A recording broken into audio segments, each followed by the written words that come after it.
separa las casas de las víctimas del resto de la sociedad. Y ese muro se derriba cuando alguien oye que en la casa de al lado hay agresiones, que hay llantos, que hay violencia y llama a la policía.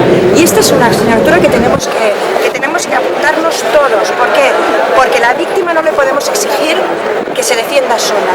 Y todos y todas tenemos que defender a las víctimas y mandar un mensaje muy claro a los asesinos y a los agresores. Y es que sus días están contados, porque hay toda una sociedad que representa a la gente honrada de este país y a la gente pacífica de este país que ha dicho basta y que se ha puesto en pie. Y por eso también es la razón que todos los grupos políticos están aquí y todos van a hacer en este momento declaraciones en este sentido. Esto es una lucha de todas, es una lucha de todos y estamos en solidaridad con las víctimas y en guerra con los agresores.